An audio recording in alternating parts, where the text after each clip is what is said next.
नमस्कार दोस्तों, चैनल आपका स्वागत है। अभी हम बात करने वाले हैं यहाँ पे भेल का यहाँ पे रिजल्ट आया उसकी बात करेंगे। ये रिसेंट क्वार्टर में क्या हुआ है, अभी यहाँ पे चार्ट पैटर्न पे हमको क्या देखने को मिल रहा है, सारी बात यहाँ पे करने वाले हैं। क्या इसमें हमें इन्वेस्टेड रहना चाहिए या कोई नई पोजीशन हम बनाना चाहते हैं तो इसमें बनाना चाहिए, सारी चीज़ की बात इस वीडियो में हम करने वाले हैं। पहले बात करते हैं ये जो क्वार्टर है यहाँ पे ईयरली बेसिस पे दिया हुआ है। यहाँ पे जो रिसेंट क्वार्टर था 31/3 का, ये फोर्थ क्वार्टर है 2026 का, और ये फर्स्ट क्वार्टर है हमारा यहाँ पे 2027 का। तो दोनों कंपैरिजन करके देखेंगे हम यहाँ पे इनकम की बात करते हैं। इनकम कहाँ कहाँ से आया हुआ है, रेवेन्यू फ्रॉम ऑपरेशन की बात करते हैं तो यहाँ पे रेवेन्यू फ्रॉम ऑपरेशन देखेंगे तो ये बहुत ज़्यादा पहले से कम हो चुका है। 7697 करोड़ यहाँ पे हमको दिख रहा है। यहाँ पे जो पहले 12,310 करोड़ था, ये जो था मार्च का जो यहाँ पे रिजल्ट आया था उसकी बात हम कर रहे हैं। यहाँ पे उससे यहाँ पे देखेंगे करीब 40% हमको रिजल्ट यहाँ पे डाउन देखने को मिल रहे हैं। अदर इनकम यहाँ पे 243 करोड़ थे, यहाँ पे 214 करोड़ है।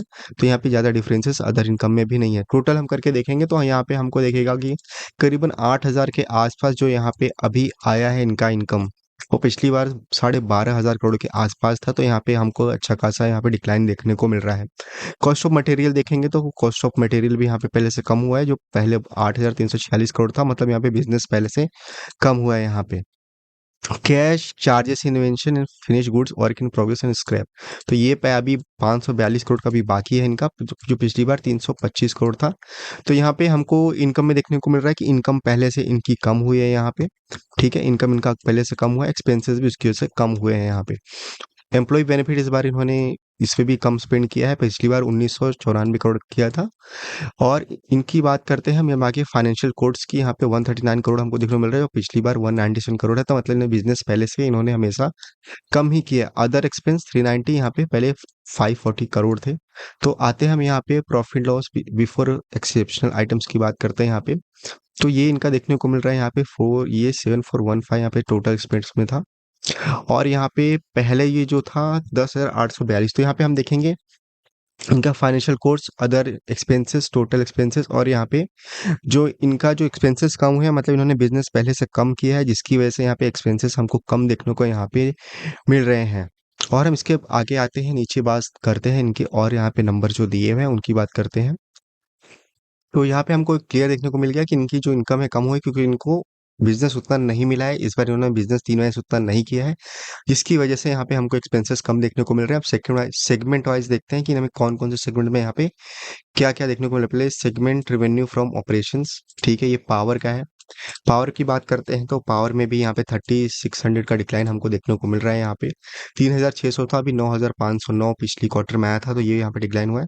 इंडस्ट्री की बात करते हैं तो यहाँ पे 1788 करोड़। तो सारे नंबर्स यहाँ पे हमको डाउन साइड ही देखने को मिल रहे हैं। तो यहाँ पे हमको कोई पॉजिटिव यहाँ पे देखने को नहीं मिल रहा है। तो हमको यहाँ पे पॉजिटिव देखने को मिलेगा सिर्फ यहाँ पे ईयरली ऑन बेसिस पे देखने को मिलेगा। ईयर ऑन ईयर बेसिस पे कितना यहाँ पे इंक्रीमेंट हुआ है।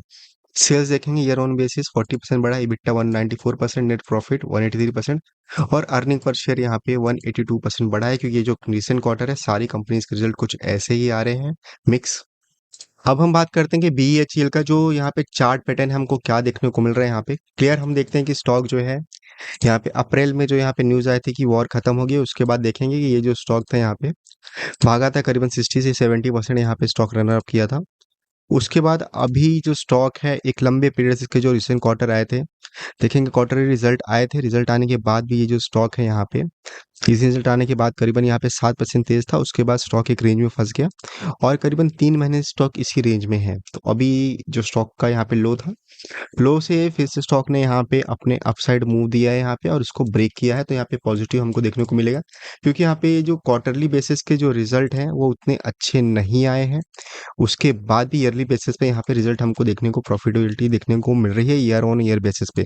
तो चार्ट पैटर्न यहाँ पे हमको क्लीन दिख रहा है कि यहाँ पे ब्रेकआउट हुआ है। स्टॉक जो देखेंगे पहले नीचे था, आजकल 408 रुपये ट्रेड हो रहा था जब रिजल्ट आया था। उसके बाद भी स्टॉक यहाँ पे लो पे ही था, पर उसके बाद बाइंग हुई तो स्टॉक अभी 4% ऊपर जाके क्लोजिंग दिया, तो एक पॉजिटिव न्यूज़ हमको देखने को मिल रही है।